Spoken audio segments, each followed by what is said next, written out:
పెద్ద పెద్ద పోరాటాలే చేస్తున్నారు, కానీ న్యాయం జరగాలంటే నేను వచ్చేదాకా ఆకండి అంటున్నారు జగన్మోహన్ రెడ్డి గారు.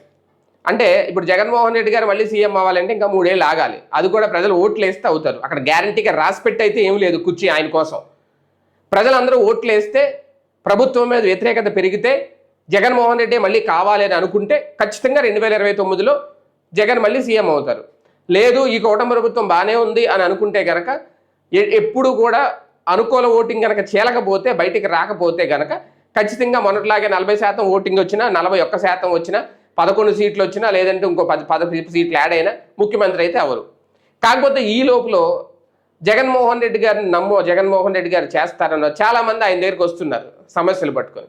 ఇప్పుడు ఈ డిఎస్సీ మీద పోరాటం జరుగుతుంది గత కొద్ది రోజులుగా. సాక్షిలో ఆ పోరాటం అయితే చాలా గట్టిగా కనిపిస్తోంది.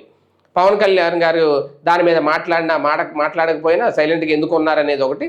జగన్మోహన్ రెడ్డి గారు మాత్రం దాని మీద ఒక స్టాండ్ తీసుకున్నారు. వాళ్ళ పార్టీ అంతా డిఎస్సిలో అన్యాయం జరిగింది అనేది, వాళ్ళందరికీ కూడా అభ్యర్థులు ఎవరైతే ఉన్నారో, పోస్టులు దక్కలేని వాళ్ళు, మెరిట్ అభ్యర్థులు ఎవరైతే ఉన్నారో వాళ్ళందరికీ న్యాయం. కాకపోతే ఈయన చెప్పేది ఏంటంటే అందరికీ కామన్గా ఒకే డైలాగు జగన్మోహన్ రెడ్డి గారు చెప్పిన, కళ్ళు మూసుకు కూర్చోండి, 3 ఏళ్ళు గర్రం తిరిగిపోతే తర్వాత మన ప్రభుత్వం వచ్చేస్తే రాగానే ఇమీడియట్గా ఇప్పుడు డిఎస్సి మీద అయితే ఎంక్వైరీ వేస్తాను అంటే రాగానే ఇమీడియట్గా న్యాయం అయితే చేసేరు, వాళ్ళ ఉద్యోగాలు తీసేసి వాళ్ళకి ఇచ్చేరు.